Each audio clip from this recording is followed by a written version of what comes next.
వాక్యం వేదం ప్రజ్ఞ ప్రయచ్చ స్వాహ.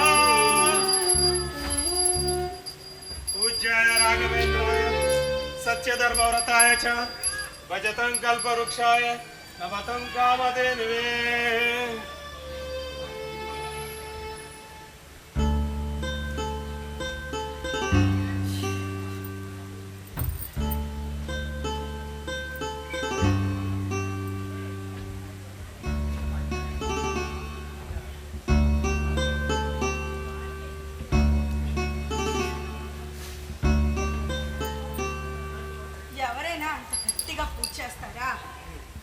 మరి నా దేవుడికి వినపడతేవే, ఆయన ఎక్కడో ఉంటాడు,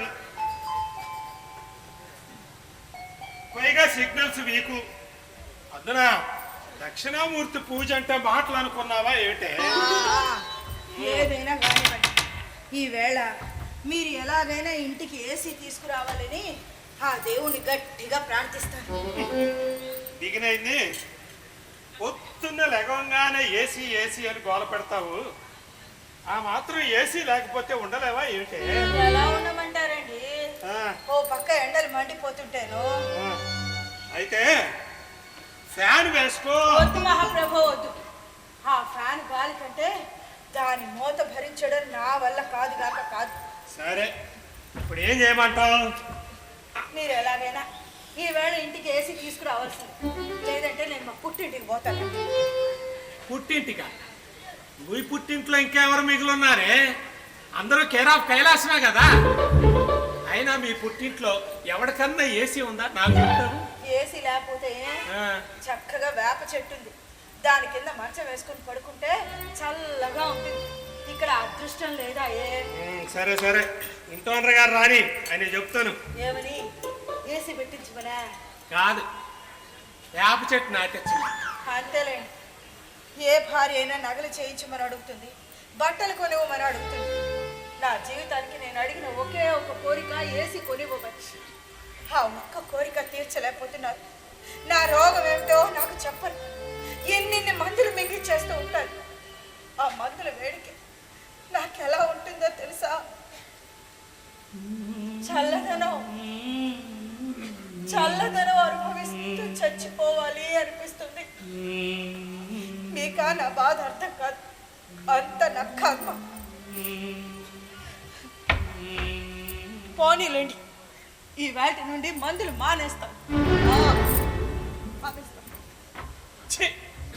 ఇంట్లో అందరూ నన్ను బ్లాక్మెయిల్ చేసేవాళ్ళేనే. నీ కూతురు చదువుకోమని కాలేజీకి పంపిస్తే అది వాడిని ఎవరినో ప్రేమించొచ్చింది. వాడికి ఇచ్చి చేయకపోతే చస్తానని కూర్చొని. అప్పుడు నువ్వేమన్నావే? మనమైనా పెళ్లి చేయవలసిందే కదండి, చేస్తే ఏం పోతుంది, దాని కోరిక తీరుతుంది అన్నావు.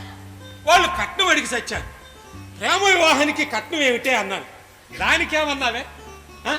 మనమైనా ఇవ్వవలసిందే కదా, ఇస్తే ఏం పోతుందండి, వాళ్ళ అత్తగారింట్లో గౌరవంగా ఉంటుంది అన్నావు. అన్నావా లేదా? అన్నాను. అప్పుడు చేసిన అప్పే ఇప్పటి వరకు వడ్డీలు కడుతూనే ఉన్నాను. ఇంకా ఎక్కడి నుంచి తెమ్మంటా ఏసీ? ఇకపోతే నీ ముద్దుల కొడుకు, వాడి చదువుకైంది కదా లక్షల్లో ఖర్చు. పోనీ వాడు పెళ్లి చేస్తే వచ్చే కట్నం డబ్బులతోన్నా నా అప్పు కొంత తీర్చుకుందాం అనుకుంటే వాడెవతనో ప్రేమించొచ్చాడు. అప్పుడు నువ్వేమన్నావే? ప్రేమ వివాహానికి కట్నం ఏమిటండి అని చెప్పి వాడి పెళ్లి ఖర్చు మొత్తం నాతోనే పెట్టించావు, అవునా? ఆ కోడలికేమో బంగారం అన్నావు, వాళ్ళ అత్తగారికి పట్టు చీరలు అన్నావు, చివరికి పెళ్లి తర్వాత పుట్టిన మనవాడికి కూడా బంగారం ఖర్చు నాతోనే తీయించావు కదవే. ఇంకెక్కడి నుంచి తెమ్మంటావే ఏసీ? పోని నీ బాధ పడలేక వాయిదాల పద్ధతిలోనన్నా ఏసీ తీసుకుందామని ప్రయత్నం చేశాను. అమ్మో, ఆ వాయిదాలు సరిగా కట్టకపోతే ఆ ఫైనాన్స్ వాడు తిట్టే తిట్లు భరిస్తూ నీచానికి దిగజారలేను, ఉన్న పరువు కూడా పోగొట్టుకోలేనే. మహాప్రభు, ఇక నేను మిమ్మల్ని ఏసీ అడగను సరేనా? సుబ్బారావు గారు ఏదో గొడవ పడుతున్నట్టున్నారే. మాది మీకు గొడవగా అనిపిస్తుందండి? మేము మాట్లాడుకుంటున్నాంలేండి. నేను నడవే కూర్చోమంటారా? నేనే కూర్చుంటాను. ఇప్పుడు చెప్పండి, ఏమిటి విషయం? ఏముందండి, పొద్దున్నే లేవగానే మా ఆవిడ ఏసీ ఏసీ అని గోల చేస్తుంది. ఇంట్లో గారు రాని పర్మిషన్ అడుగుదాం అంటున్నాను. ఆ మాత్రం దానికి నా పర్మిషన్ ఎందుకండి? పెట్టించండి పెట్టించండి, పర్వాలేదు. నేను కూడా అప్పుడప్పుడు వచ్చి కాస్త రెస్ట్ తీసుకుంటాను. ఏమండే మా ఆవిడ ఏసీ పెట్టించమంది మా బెడ్రూమ్. పర్వాలేదులేండి. పర్వాలేదు, తీసుకోండి. బేవర్స్కి వచ్చిందాక తాగండి. ఏమిటండి ఆ మాటలు? ఆయన వింటే బాధపడరు. ఇందులో బాధపడేదే ఉంది. ఎదుటివాడి మీద బేవర్స్గా ఆధారపడేవాళ్ళు ముందు వదిలేయాల్సింది సిగ్గే.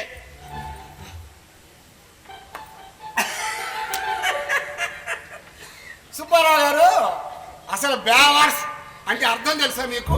ఏమిటో? బే అంటే భేదాలు లేకుండా, వా అంటే వరుసలు లేకుండా, ఇర్స్ ఇర్స్ అంటే ఎదుటి వాళ్ళ పరుసు మీద సిగ్గు లేకుండా వాలిపోయేవాడిని బేవర్స్ అంటారు. అసలు అలా వాలిపోవడానికి మనసును ఎంతగా చంపుకోవాలో మీకేం తెలుసండి? అదొక పెద్ద ఆర్ట్, అందరికి రాదు, మహానటులకే వస్తుంది. ఇదిగో ఇవాళది వస్తా. వ్యాపారం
టాబ్లెట్ వేసుకో. నేను వేసుకోలేనండి. వేసుకోకపోతే అలాగే రోగం ఎలా నయమవుతుంది? మా అమ్మ కాదు, టాబ్లెట్ వేసుకో. జాగ్రత్త.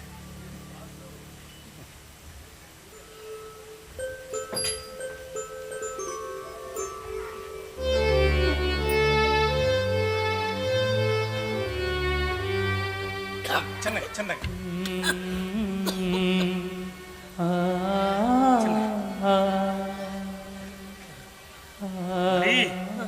టాబ్లెట్లు ఒక రకం హాస్పిటల్లో దొరకల, బయట ఎక్కడన్నా ప్రయత్నించమన్నారు. నేను వెళ్ళి తీసుకొని వస్తాను బయట.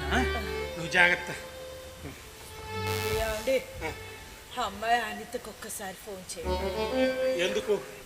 ఫోన్ చేయగానే బండి కొన్నారా నానా అంటుంది. ఇప్పుడు మనం బండి కొనే పరిస్థితుల్లో ఉన్నానని, నాకన్నిటికన్నా నీ వైద్యం ముఖ్యం. అంతే అంతే. పోనీ అబ్బాయి రఘురామ్ కన్నా ఫోన్ చేయండి.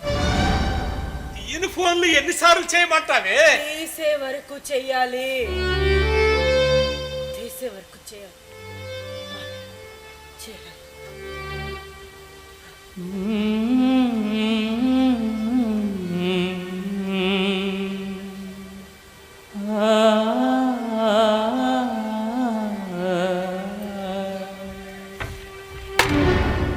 నువ్వే చేసుకో నీ కొడుకు.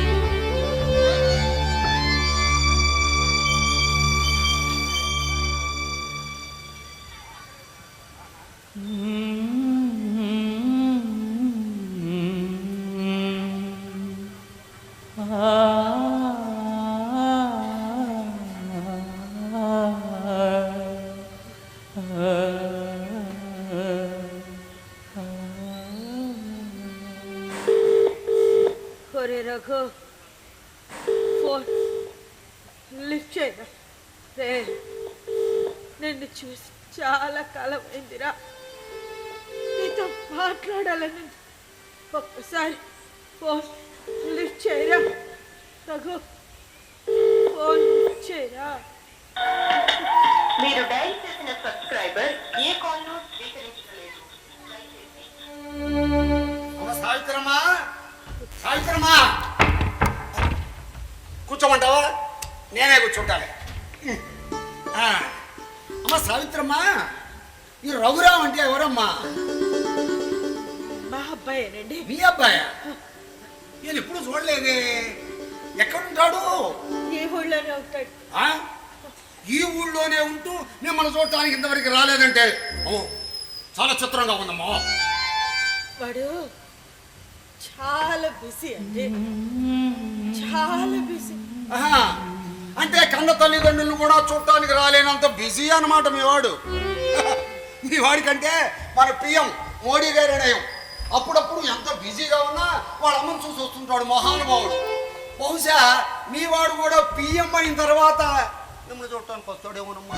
మా వాడి సంగతి మీకెందుకండి? ఎందుకమ్మా అంత కోపం? అబ్బాయి వచ్చాడు. వాడొచ్చాడా? వచ్చాడు, ఖరీదైన కారులో వచ్చాడు. ఎక్కడ? వెళ్ళిపోయాడమ్మా. వెళ్ళిపోయాడా? వెళ్ళిపోయాడు. చెప్పాను కదండి, వాడు చాలా బిజీ. అందులోనూ వాడు సాఫ్ట్వేర్. కానీ అమ్మా మీ వాడి గుండె మాత్రం హార్డ్వేర్ అమ్మా. హార్డ్వేర్.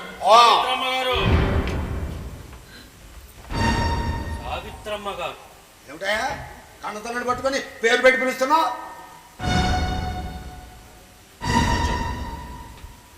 కూర్చోండి సార్. రేపు కోర్టులో ఎలాగే పిలుస్తారు కదండి, అప్పటికి అలవాటు అవుతుందని. కోర్టులో పిలవడం ఏమిట్రా? కేసు వేస్తే పిలవరా మరి? కేసు వేయడం ఏమిట్రా? నాకేమీ అర్థం కావడం లేదు. అర్థం కాకుండానే కేసు వేశారా? మతుండే మాట్లాడుతున్నావా? నేను అదే అడుగుతున్నాను, మత్తుండే కేసు వేశారా అని. అలా మాట్లాడతావేమిట్రా? మరి ఇంకెలా మాట్లాడమంటావు? ఇంకెలా మాట్లాడమంటావు? నా కొడుకు నన్ను చూడటం లేదు, చూడటానికి రావడం లేదు, నేను ఇలా బ్రతకలేకపోతున్నాను, నా కొడుకు నుంచి నాకు మనోవర్ తిప్పించండి అని కేసు వేయలేదు. మాట్లాడవే, నోరు పడిపోయిందా? పడిపోయినా బాగుండేదిరా. అయినా ఇంత అన్యాయం ఏంటండి? లోకంలో పిల్లలు మొగుడి మీద కేసు వేస్తారు కానీ తల్లి ఎక్కడైనా కేసు వేస్తుందా? కేసు వేసిన తల్లిగా చరిత్రలో మిగిలిపోతుంది లేదు. ఒరే నాన్న రఘు, మరి నా మాట వినరా. ఇట్లా ఇబ్బంది ఉన్న మాట వాస్తవమే. మరి అంత ఇబ్బందిగా ఉంటే చావనైనా చేస్తాను, కానీ నీ మీద కేసు వేస్తావా? నటించకు.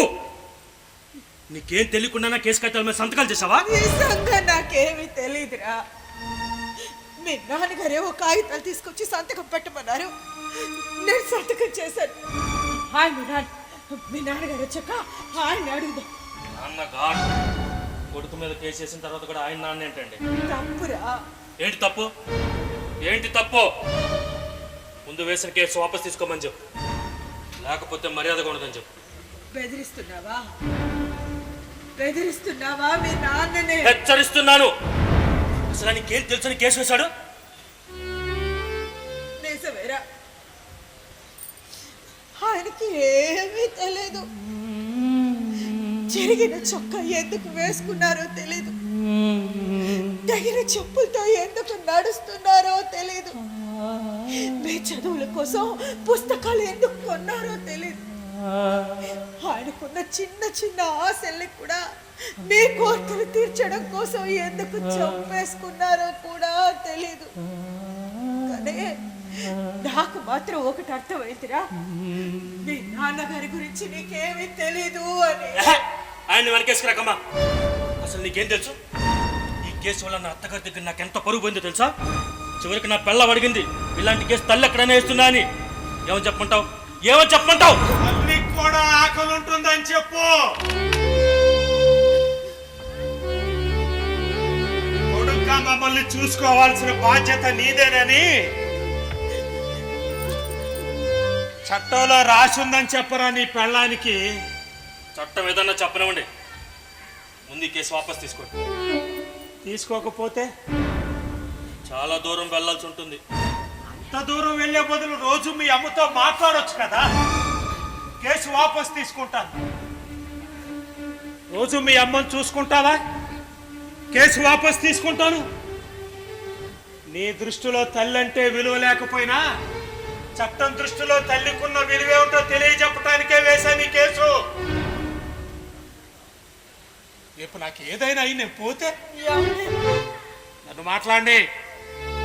మాట్లాడి రేపు నాకు ఏదైనా అయి నేను పోతే నిన్నెవరు చూస్తారే? అందుకే వేశాను ఈ కేసు. వాడి దృష్టిలో నేను విలనైనా పర్వాలేదు, వాడికి బాధ్యత గుర్తు చేస్తుంది ఈ కేసు. ఈ మూడేళ్లలో వాడు ఒక్కసారైనా నిన్ను చూడటానికి వచ్చాడా? అందుకు నాకు టైం ఉండాలి కదా. నీ ఇంటికి వెళ్ళటం మానేస్తున్నావా? అద్దెలా కుదురుతుంది? మరి ఇదెందుకు కుదరదరా? ఏమండి, నా మాట వినండి. వాడు చెప్తున్నాడు కదా కేసు వాపస్ తీసుకోమని. వాపస్ తీసుకోండి, లేకపోతే నేనే కోర్టుకొచ్చి చెప్పేస్తాను. నాకేమీ తెలియదండి, మా ఆయన సంతకాలు చేయమంటేనే చేశాను అని. కేసు వాపస్ తీసుకుంటారా లేదా? పిచ్చాళ్ళ కనిపిస్తున్నానా నీకు? పిచ్చాళ్ళ కనిపిస్తున్నానా నీకు? కొడుకు మీద అంత ప్రేమ జాలి ఉన్నదని మరి నాకెందుకు చెప్తున్నావే? రోజు వాడు గొంతు వినాలని ఉందండి, వాడిని ఒక్కసారైనా చూడాలని ఉందండి అని నాకెందుకు చెప్తున్నావు? చెప్పు నీ కొడుక్కి చెప్పు, ఇందులో మీ నాన్న ప్రమేయం ఏమీ లేదురా, నా కోసం ఈ కేసు వేశాడని చెప్పు. చెప్పు, నేను ఈ రోగాలతో సతమతమైపోతున్నాను, మీ నాన్న నాకు సరైన వైద్యం చేయించలేకపోతున్నాడు, అందుకే నిన్ను చూడాలని రోజు గొడవ చేస్తుంటే కేసు వేశానని చెప్పు. చెప్పవే. చెప్తున్నాడు కదండి వాడికి సమయం లేదు అని. వాడికి మాత్రం ఈ తల్లిని చూడాలని ఉండదా? సరే, వాణ్ణి ప్రతి నెల డబ్బు పంపించమని. ఆ డబ్బు లేదో మమ్మల్ని ఉద్ధరిస్తాయని కాదు, నీ కన్న తల్లిదండ్రులు బ్రతికున్న నా విషయాన్ని ఆ డబ్బులు గుర్తు చేస్తాయిరా. ఇక డబ్బు అంటావా, అది మాకెప్పుడు ఉండే సమస్య.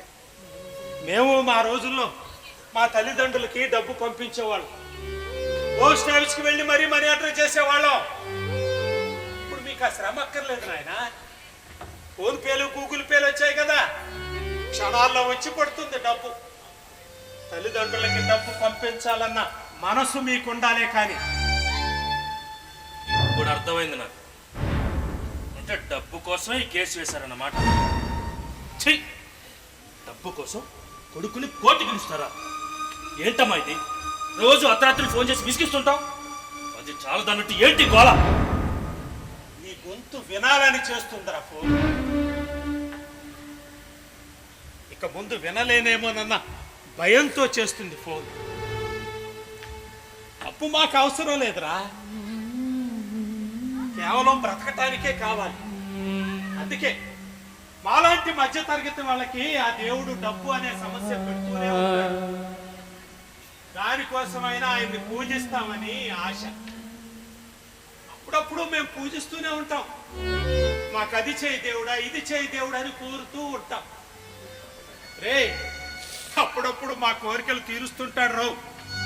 అందుకేరా దేవుడి గుడిలో హుండీ ఎప్పుడు నిండుగానే ఉంటుంది, అలాంటి మధ్య తరగతి వాడి పరిస్థితి ఎప్పుడు ఖాళీగానే ఉంటుందిరా. ఆ పంట మీ పని చేస్తాం, ఎంతసేపు మీ సమస్యలు చెప్తుంటారు కానీ నా గురించి ఆలోచించరే. నేను ఫ్లాట్ కొన్నాను, ఈఎంఐ కట్టాలి, కార్ కొన్నాను, ఈఎంఐ కట్టాలి, చివరికి ఫోన్కి కూడా ఈఎంఐ కట్టాలి సార్. ఇన్ని ఈఎంఐలు ఎలా కట్టాలా నేను సతమత పడిపోతుంటే ప్రతి నెల మీకు డబ్బు ఎలా పంపాలి? అన్ని ఈఎంఐల మధ్య మీ అమ్మ కూడా ఒక ఈఎంఐ అనుకోరా? మీ అమ్మ కూడా ఒక ఈఎంఐ అనుకో, మీరు చాలా ఎక్కువ మాట్లాడుతున్నారు. తక్కువగానే మాట్లాడుతున్నాను. సరే, నేను ఏ కోర్టుకి రాను. ఏం చేస్తా చూసుకోండి. అరెస్ట్ చేయించి మరీ రప్పిస్తాను.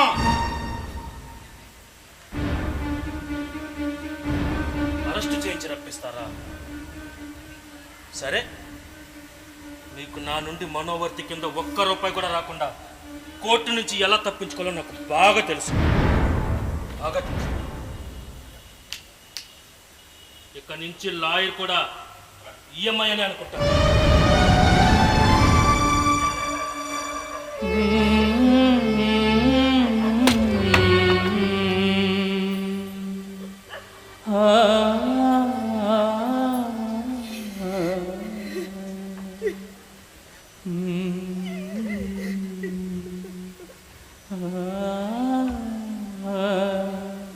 నేను తప్పు చేశానా సావిత్రి? లేదండి, మీరెప్పుడు తప్పు చేయరు. వారు మిమ్మల్ని అన్నీ మాటలంటూ ఉంటే శపించాలి అన్నంత కోపం వచ్చింది. కానీ కన్న బిడ్డ కదా, ఏమీ అనలేకపోయాను. నాకేం చేయాలో అర్థం కావటం లేదే. నువ్వు క్యాన్సర్ పేషెంట్ అని తెలిసి కూడా వాడు నీ పట్ల ఇంత కఠినంగా మాట్లాడతాను అనుకోలేదు.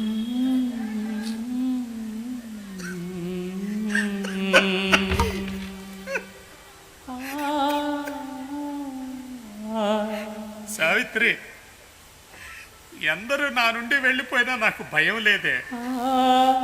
కానీ నువ్వు ఒక్కదానివి జీవితాంతో నాతో ఉండవే. ఎంతటి దరిద్రాన్నైనా ఆనందంగా అనుభవిస్తానే. ఎంతటి దరిద్రాన్నైనా ఆనందంగా అనుభవిస్తాను.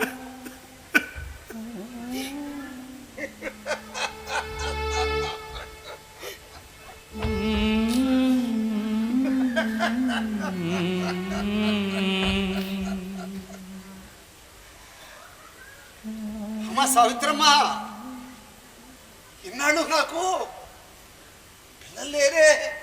పిల్లలేరని తెగ బాధపడిపోయేవాడిని. ఇప్పుడు మీ వాడిని చూసిన తర్వాత నాకు అసలు పిల్లలు లేకపోవడమే మంచిది అనిపిస్తుంది.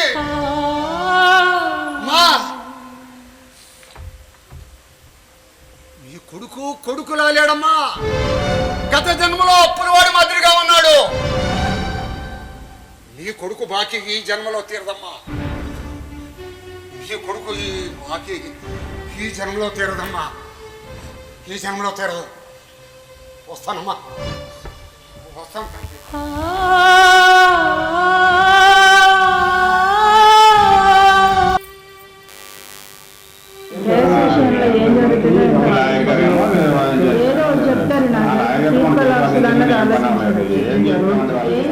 Order order.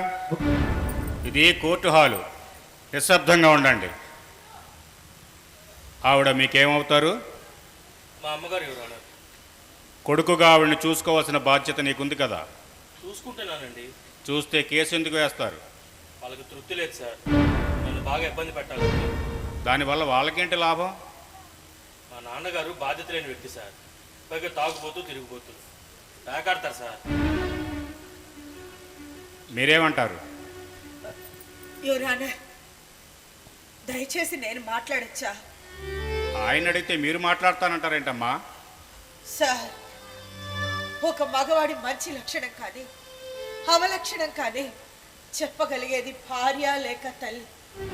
నేను ఆయన భార్యను కాబట్టి ఆయన గురించి మాట్లాడే హక్కు నాకు మాత్రమే ఉంది. అదే కాక బయట వాళ్ళు ఏదో అంటే పడని మనం అనుకున్న వాళ్ళే మన మీద నిందలు వేస్తూ ఉంటే అప్పుడు కూడా నేను మాట్లాడుకుంటా ఉంటే ఆయన విషయంలో నాకంటే ద్రోహం చేసే వాళ్ళు మరొకరు ఉండరు. ఆయనతో కలిసి 35 సంవత్సరాలు కాపురం చేశారు. ఈ 35 సంవత్సరాల్లో ఆయన మంచి ఏమిటో, ఆయన చెడేమిటో, ఆయన కుటుంబం కోసం ఎంతలా పాకుళ్ళాడారో నేను మాత్రమే చెప్పగలను. ఎవరన్నా ఆయనతో ఆనాడు 7 అడుగులు వేశారు. ఈనాడు ఈ కేసు విషయంలో మరో అడుగు వేశారు. అందుకే దయచేసి ఆయన గురించి మాట్లాడే హక్కు కల్పించమని వేడుకుంటున్నాను. ప్రొసీడ్. యువర్ ఆనర్, ఆవిడ మాట్లాడిస్తే ఆయన తరపునే మాట్లాడుతున్నాను. న్యాయం అనేది చెప్పదు. ఇక్కడ న్యాయం ఏదో అన్యాయం ఏదో చెప్పాల్సింది నేను. దయచేసి కాసేపు మీరు మాట్లాడకుండా ఉంటే బాగుంటుంది. థ్యాంక్ యూ రాణి. అయ్యా, సదరు రఘురామ్ గారు చెప్పిన దాంట్లో ఒకటి మాత్రం వాస్తవం. వారు చెప్పిన దాని ప్రకారం నా భర్త దుబారా పరుడు. నిజమే, నా భర్త ముమ్మాటికి దుబారా పరుడే. మీరు ఏం మాట్లాడుతున్నారో ఆలోచించే మాట్లాడుతున్నారా? అన్ని ఆలోచించే మాట్లాడుతున్నాను యువరానే. నా భర్తే కాదు, ఈ ప్రపంచంలో ఉన్న ప్రతి భర్త దుబారా పరుడే. క్షమించాలి, మీతో సహా. ఎందుకంటే మీరు మీ గురించి ఆలోచించుకోరు, మా గురించి ఆలోచిస్తారు. మీ కష్టం ఏమిటో, మీ నష్టం ఏమిటో, మీ సుఖాలు ఏమిటో మీరు చూసుకోరు. మా కష్టం ఏమిటో, మా సుఖం ఏమిటో, మా నష్టాలు ఏమిటో చూస్తారు. సమాజంలో మమ్మల్ని ఒక హోదాలో ఉంచే దిశగా మీరు ఖర్చు పెట్టే ప్రతి రూపాయి దుబారానే యువరానే. అలా దుబారా చేసేది నా భర్త ఒక్కడే కాదు, ఈ ప్రపంచంలో చాలా మంది తండ్రులే ఉన్నారు. అలా కాదని మీరు చెప్పగలరా? ఈ రఘురామ్ గారి చెల్లెలు ఎవరినో ప్రేమించాను అంటే ఆ పెళ్ళి మాకు ఇష్టం లేకపోయినా మేమే దగ్గరుండి జరిపించాం. ప్రేమ వివాహంలో కూడా కట్నాలు, కానుకలు, సారెలు అన్ని అన్ని అన్ని యథావిధిగా జరిపించాం యువరాన. అది మొత్తం దుబారానే. ఆఖరికి వీడి పెళ్లి కూడా అంతే. వీడు కూడా ఎవరినో ఇష్టపడ్డారు అంటే ఆ పెళ్లిలో కూడా అమ్మాయికి పెట్టే బంగారం దగ్గర నుంచి వాళ్ళ అత్తగారికి పెట్టే పట్టు చీర వరకు ప్రతిదీ ప్రతిదీ ప్రతిదీ మధ్యలో ఉండి నా భర్త చేత ప్రతి రూపాయి నేనే ఖర్చు పెట్టించాను యువరానా. అది కూడా దుబారానే. బాధ్యత గల ఒక మగవాడి ప్రతి రూపాయి అనవసరంగా ఖర్చయితే అది దుబారానే యువరానా. ఈ విధంగా నా భర్త దుబారా చేశాడు అని తెలిస్తే రఘురామ్ గారి ఖ్యాతి ఎక్కడ దిగిపోతుందో అని నా భర్త తిరుగుబోతని, తాగుబోతని, జూదగాడని నిందలు వేస్తున్నారు యువరానా. నిజమే, ఎక్కడ 2 పూటల కాఫీ తాగితే డబ్బు ఖర్చు అయిపోతుందో అని కాఫీ తాగడం కూడా మానేసిన తిరుగుబోతు, తాగుబోతు ఎవరన్నా నా భర్త తాగుబోతే. స్కూటర్ కొనుక్కుని ఆఫీస్కి వెళ్తే ఎక్కడ ఆ స్కూటర్ కొనడానికి దాని పెట్రోల్కి అయ్యే ఖర్చు వేస్ట్ అయిపోతుందో, నా అనారోగ్యానికి, బిడ్డల చదువులకి, వాళ్ళ అవసరాలకు వస్తాయని మైళ్ళు మైళ్ళు కాలి నడకన ఆఫీస్కి వెళ్ళొస్తున్న నా భర్త తిరుగుబోతే ఎవరానా. నా భర్త జూదగాడు అని చెప్పారు సదరు రఘురామ్ గారు. నిజమే, ఆయన జూదమే ఆడారు. ఆ జూదంలో మేము పాలు పంచుకుంటూ ఉంటే మమ్మల్ని గెలిపించడం కోసం ఓడిపోయారు, అలసిపోయారు, దుబారా పరుడైపోయాడు సార్. ఈ రఘురామ్ గారు ఎలాంటి వారంటే వారి అబ్బాయి పుట్టెంటుకలు తీయించడానికి వారి భార్యతో కలిసి తిరుపతి వెళ్తూ వారి అత్తగారికి, వారి భార్యకి, వారికి ఏసీ కంపార్ట్మెంట్లో టికెట్లు బుక్ చేయించుకుని నాకు నా భర్తకి స్లీపర్లో బుక్ చేస్తే ఈ రోగం వల్ల ఎండ వేడి తట్టుకోలేక నేను అల్లాడిపోతూ ఉంటే తుండుగుంట తడిపి నా చుట్టూ కప్పి నన్ను పసిబిడ్డలా కాపాడుకున్నాడు యువరానా నా భర్త. నా వైద్యానికి డబ్బు సరిపోదు అని ఆయన మందులు వాడకుండా నాకు వైద్యం చేయిస్తున్నారు సార్ నా భర్త. అలాంటి నా భర్తను ఈ న్యాయస్థానం ముందు ఇన్ని మాటలు మాట్లాడుతూ ఉంటే వాడిని చెప్ప పగలగొట్టాలి అన్నంత కోపంగా ఉంది. నన్ను ఆలక్ష్యం చేసినా బాధపడలేదు. 5 సంవత్సరాలుగా నేను క్యాన్సర్తో బాధపడుతున్నా, నన్ను పట్టించుకోకపోయినా నేను ఏనాడు బాధపడలేదు. కానీ గౌరవ న్యాయస్థానంలో నా భర్తని ఇంతలా అవమానిస్తుంటే వీడి చెప్ప పగలగొట్టాలి అన్నంత కోపంగా ఉంది. కానీ ఇది గౌరవ న్యాయస్థానం కనుక ఇక్కడ పరుష వాక్యాలు ఉపయోగించకూడదు కనుక ఊరుకుంటున్నాను. అయ్యా, వాడు మాకు డబ్బు చెల్లించినట్టు కానీ మా అప్పులు తీర్చినట్టు కానీ మాకు డబ్బు ఇచ్చినట్టు కానీ ఆధారాలుంటే చూపించమనండి. ఇప్పుడే ఇక్కడే ఈ కేసు విత్డ్రా చేసుకుని వెళ్ళిపోతాను. ఇన్ని జరుగుతున్నా సరే మౌనంగా ఊరుకున్నారే. మాట్లాడడం చేత కాదు వివరాలు.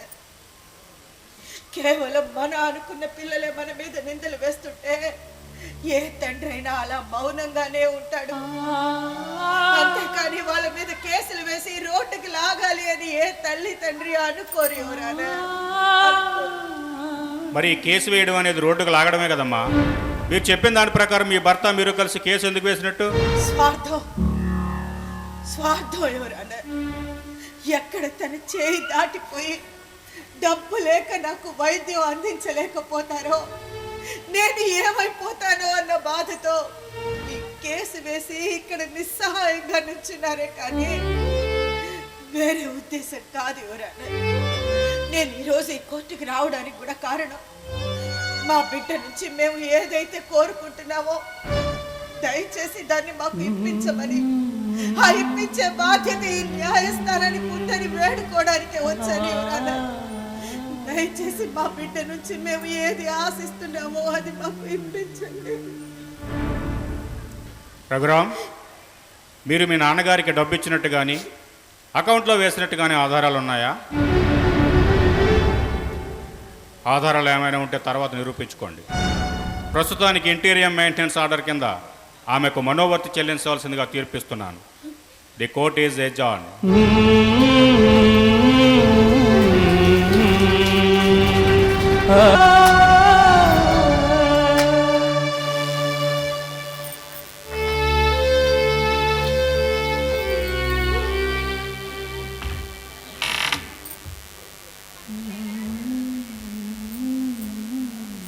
ఎంతసేపు అక్కడికి వెళ్ళారండి? బ్రతకటానికి ఏదో ఒక దారి చూసుకోవాలి కదనే. మనకేమన్నా తాతలు ఇచ్చిన ఆస్తులు ఉన్నాయా అమ్ముకొని బ్రతకటానికి?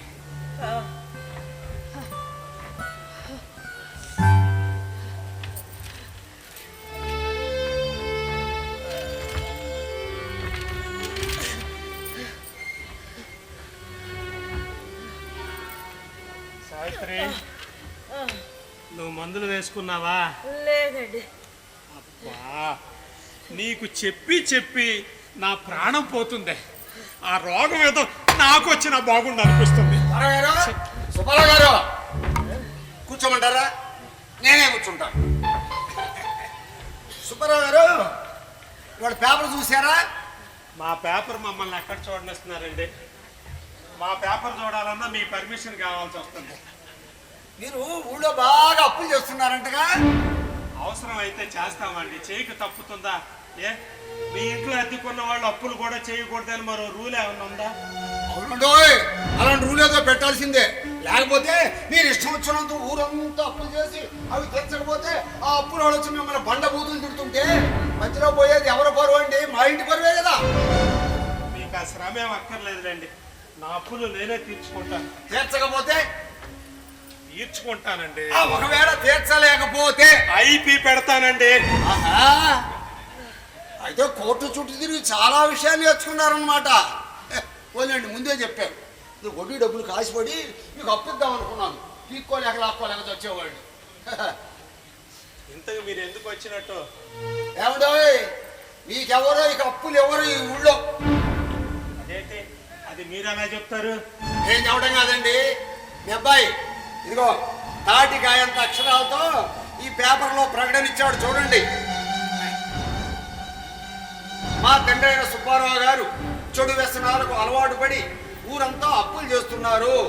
ఈ అప్పులతో నాకు ఎలాంటి సంబంధం లేదు అని బహిరంగ ప్రకటన ఇచ్చాడు చూడండి. సుబ్బారావు గారు, అసలు ఈ ప్రకటన చూసిన తర్వాత ఏ బుద్ధి ఉన్నవాడైనా మీకు అప్పిస్తాడా? ఇస్తాడా అని ఇవ్వడు. సుబ్బారావు గారు, అసలు నాకు తెలియక అడుగుతాను, అసలు మీరు ఏ ధైర్యంతో ఈ అప్పులన్నీ చేస్తున్నారండి? ఒకవేళ తీర్చలేకపోతే? తీరుస్తానండి. ఒకవేళ తీర్చలేకపోతే చచ్చిపోతానండి. మరి మీకు నీకు డబ్బులు ఇచ్చినాడు సంగతి. వాళ్ళని పైకి వచ్చి తీసుకోమంటాను. ఆహా, అలాగే అలాగే కానివ్వండి. వాంబు ఎంతకు తెగించాడు కానీ వెంటనే ఇల్లు ఖాళీ చేయించాలి, లేకపోతే నా రెంట్ కూడా పైకి వచ్చి తీసుకోమంటాడేమో. వామ్మో, మంచి లాయన్ని కలవాలి. ఆఖరికి మన ఇంటి పరువుని పేపర్కి ఎక్కించాడన్న మాట. ఎలాగైనా సంతోషపడవే, కనీసం మన పేర్లన్న పేపర్లో వేయించాడు వీడు. ఇంకా వాడు మన ఎప్పటికీ అర్థం చేసుకుంటాడండి. సావిత్రి, ఈ ప్రపంచంలో అతి కష్టమైంది ఏంటో తెలుసా? ఎదుటి మనిషిని అర్థం చేసుకోవటమేనా. అప్పిచ్చిన వాళ్ళు కూడా డబ్బులే కదండి, మరి ఆ అప్పులన్నీ ఎలా తీరుస్తారు? నువ్వేం భయపడకు, ఆ ఏర్పాట్లన్నీ నేను చేశాను. నువ్వు సమయానికి మందులు మింగు చాలంతే. ఇంకా నాకు వైద్యం ఆపేయండి. ఈ మందులు కూడా నేను మింగలేకపోతున్నాను. అయినా కోర్టులో వాడు అన్ని అబద్ధాలు ఆడుతూ ఉంటే ఆ రోజే నా మప్పులన్నీ విడిపోయాయండి. అన్నిటికంటే విచిత్రం ఏమిటంటే, కోర్టులో దేవుడి మీద ప్రమాణం చేసి నిజం చెప్పమన్నావు.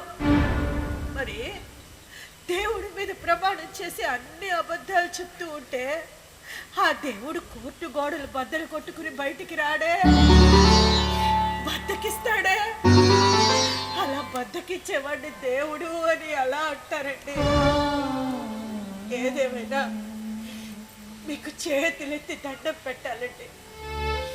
భార్య అనారోగ్యంతో ఉంది అంటే ఆ కోర్టులో ఎందరో విడాకులు ఇవ్వడానికి పరుగులు పెడుతున్నారు.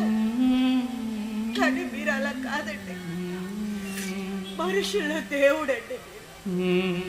ఇంకెప్పుడు మిమ్మల్ని వేసి కొనివ్వమని ఇబ్బంది పట్టను. నాకు వైద్యం ఆపేయండి.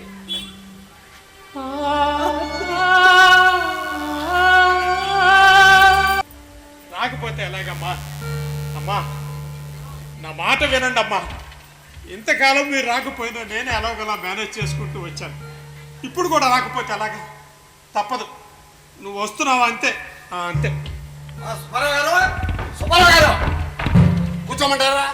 నేనే కూర్చుంటాను. ఏంటండి మీరు చేసిన పని? నేను ఊళ్ళో 2 రోజులు నేను లేకపోతే చెప్పామండి మీ పని. నేనేం చేశానండి? ఇంకా ఏం చేశానో అడుగుతారేంటండి? సచిన మనిషి ఇంట్లో పెట్టుకొని శవాన్ని ఎవరైనా ఇంట్లో పెట్టుకుంటారా? కాదండి, మా అబ్బాయి రావాలి, వాడి కోసమే చూస్తున్నాను. అందుకే. ఎలా వస్తాడండి మీ అబ్బాయి? ఎలా వస్తాడు? మేమంటే మాటలు లేవుగా. చనిపోయింది వాడి కన్నా తల్లి అండి, వాడు తప్పకుండా వస్తాడండి. వస్తే వస్తాడు, చస్తే చస్తాడు, అవన్నీ నాకు అనవసరం అండి. ముందు మర్యాదగా శవాన్ని బయటపడేయండి. ఏమిటండి ఇది?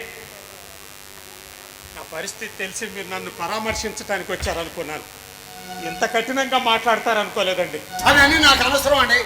మర్యాదగా శవాన్ని బయటపడేస్తారా లేదా? అది రూల్ అండి. నేను అలా అనుకోలేదండి, నేను అలా అనుకోలేదు. మా అమ్మ చనిపోయింది, ఇంట్లోనే ఉంచాను. మా నాన్న చనిపోయాడు, ఇంట్లోనే ఉంచాను.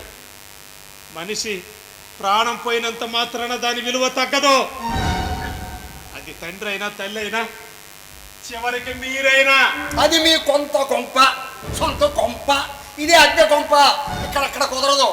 మీరు మా సాంప్రదాయాన్ని పాటించాలి. మేమైనా అంతే. ఒకవేళ నేను చస్తే ఇంట్లో చావను, బయట చస్తా. అలాగే చదురు కానీ. సుబ్బారావు గారు మర్యాదగా చెబుతున్నా, ముందు ఆ శవాన్ని బయటపడేస్తారా లేకపోతే నన్నే బయట లాగిపోరేమంటారా? నన్ను నెడతారా? సుబ్బారావు గారు అడ్డు లేవండి, అడ్డు లేవండి. అమ్మో, నా ఇంట్లో నన్ను మెడబెట్టుకుని గెడతారా? సుబ్బారావు గారు చూస్తా, నీ అంతూ చూస్తా. దిక్కున్న చోటు చెప్పుకోపో. సరే, మీరు ఆ శవాన్ని ఎలా బయటపడారో అది చూస్తా.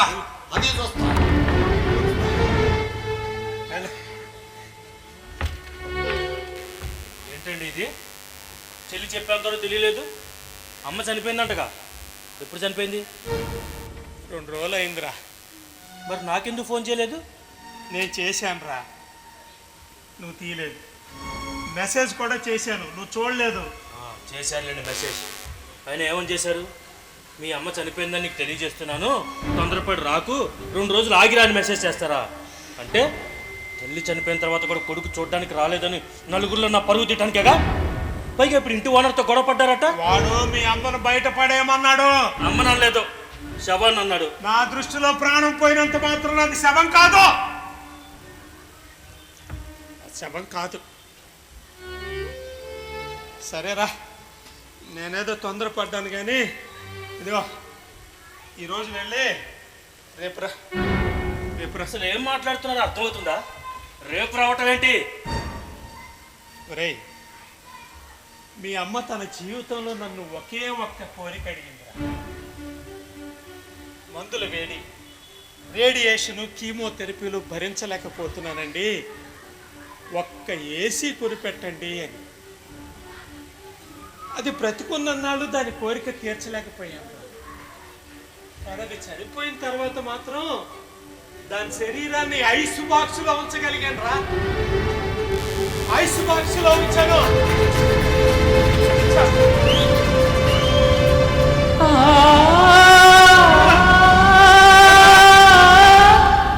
ఆగ్రా, కనీసం ఈ 2 రోజులైనా ఆ శరీరం ఆ చల్లదనాన్ని అనుభవించనీరా. అది దానికి తెలియకపోవచ్చు, కానీ ఇలాగన్నా దాని కోరికను తీర్చేదన్న తృప్తి నాకు మిగలలేరా. వెళ్ళి నాన్న, రే వెళ్ళి రాకుండా ఉండకు. నాకు తెలుసు నా మీద నీకు కోపం, నీ మీద కేసు వేశానని. కానీ ఆ కేసు ఎందుకు వేశానో తెలుసా? నీ అమ్మ కోసం. రేపు నాకు ఏదైనా అయ్యి నేను పోతే నీ అమ్మని ఎవరు చూస్తారా? అది పిచ్చిదిరా, దానికి ఎవరిని నోరు తెరిచి అడగటం చేత కాదు. అందుకే మీ అమ్మను చూసుకోవాల్సిన బాధ్యత నీ మీద ఉందని గుర్తు చేయటానికే ఈ కేసు వేశాను. అంతే. అరే ఒక్క నిమిషం రా నాయనా, ఒక్క నిమిషం ఉండు.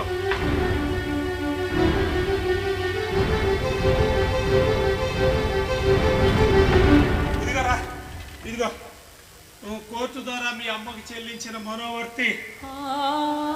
అందులో మీ అమ్మాయి ఒక్క రూపాయి కూడా మీ అమ్మ నన్ను తీసుకొనివ్వలేదు. అది వాడప్పండి, మనకెందుకు, వాడికే ఇచ్చేద్దామంది. ఇప్పుడు ఈ డబ్బుతో నీకే చాలా అవసరం నాయన, తీసుకో. వెళ్ళి రేపు రారా. ఈలోగా నేను మీ అమ్మతో మాట్లాడుకోవాల్సిన విషయాలు చాలా ఉన్నాయి. వెళ్ళు కొడుకా, రేపు రావటం మర్చిపోకరా, నీకోసం ఎదురు చూస్తూ ఉంటాను. వెళ్ళురా కొడుకా, వెళ్ళు.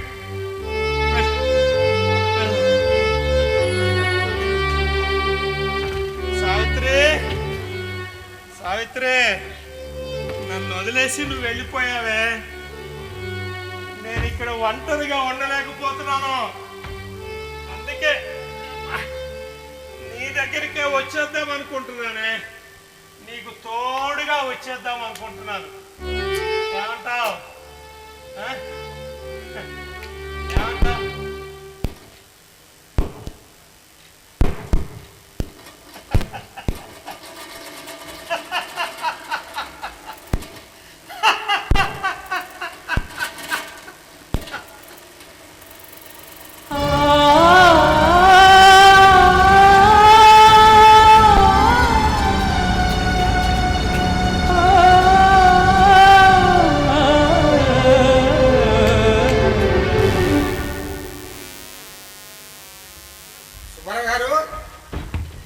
సుబ్బారావు గారు,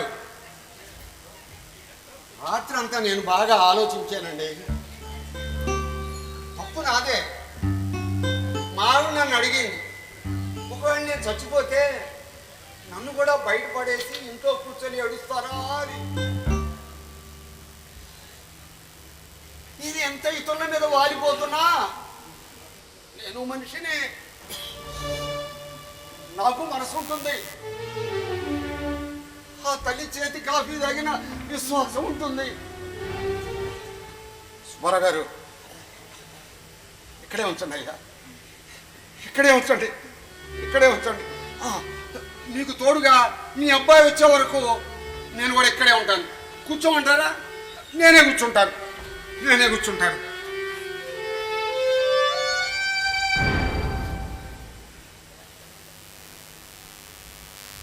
ఆహా, బతుకున్నప్పుడు తల్లిని చూడలేకపోయినా ఇప్పుడు దండ తీసుకొచ్చావా బాబు? బాగుందా? చాలా చాలా బాగుంది. ఏమండి, మా పర్సనల్ విషయాలు మీకు అనవసరం అండి. ఒక్కసారి కోర్టు మెట్టెక్కిన తర్వాత మన జీవితంలో పర్సనల్ అంటూ ఏముండదు, అంత పబ్లిక్కే. మీరేమంటారు సుబ్బారావు గారు? అవునంటారా కాదంటారా? సుబ్బారావు గారు, సుబ్బారావు గారు, సుబ్బారావు గారు,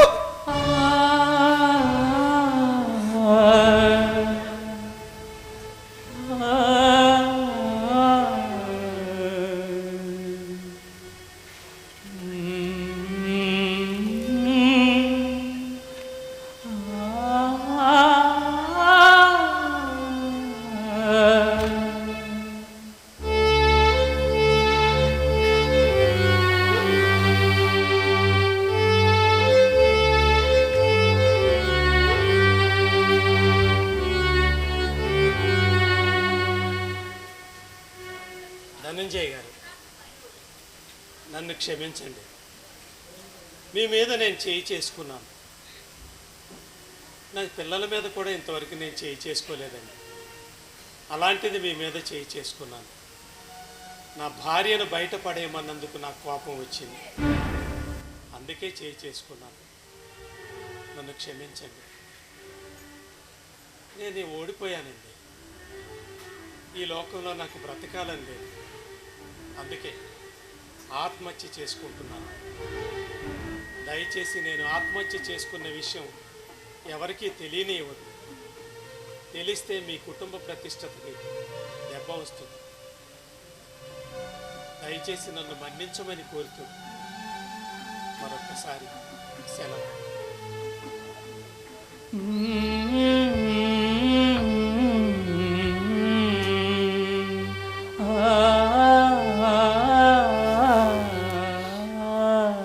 సుబ్బారావు గారు, ఎంత పని చేశారండి. చాలా తొందరపడ్డారండి, చాలా తొందరపడ్డారు. మీరు ఆత్మహత్య చేసుకోవడం ఏంటండి?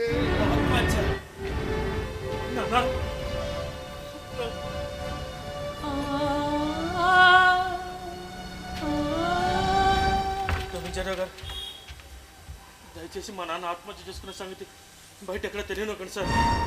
అంటే నలుగురితో తెలిస్తే నా పరువు పోతుందండి.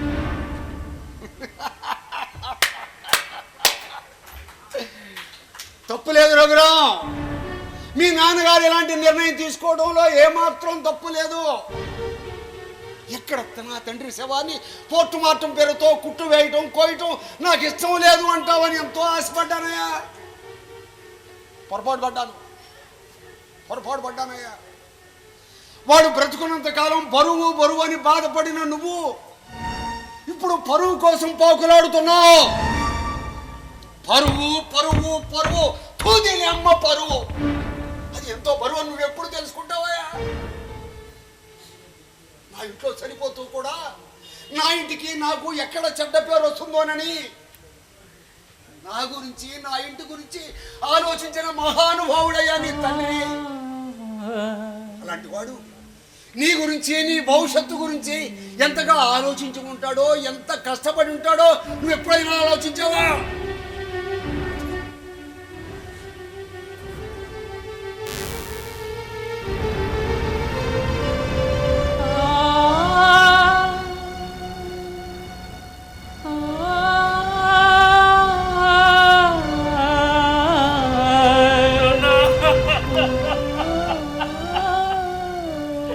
తప్పు చేశాను నాన్న, తప్పు చేశాను.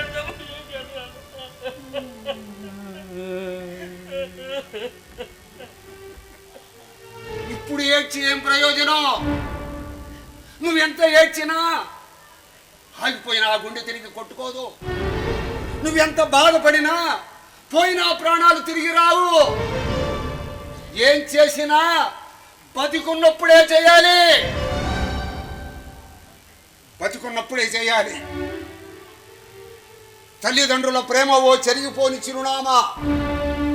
నిజమైన భార్యాభర్తల ప్రేమ కూడా ఓ చెరిగిపోని చిరునామాయే, చెరిగిపోని చిరునామాయే.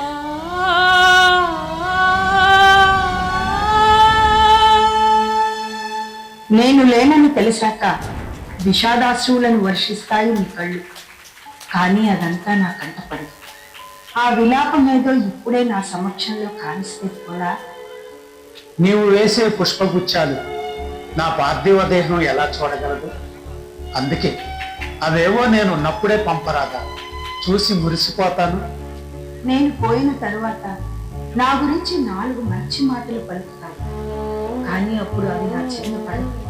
అందుకే ఆ మెచ్చేదేదో నేను ఉన్నప్పుడే మెచ్చుకోరాదు. నన్ను కోల్పోయిన లోటు నీకు కష్టంగానే తోస్తుంది, కానీ నాకు అది ఎలా తెలుస్తుందిరా కొడకా? ఇది హర్ష క్రియేషన్ విజయవాడ వారి నాటిక చెరిగిపోని చిరునామా.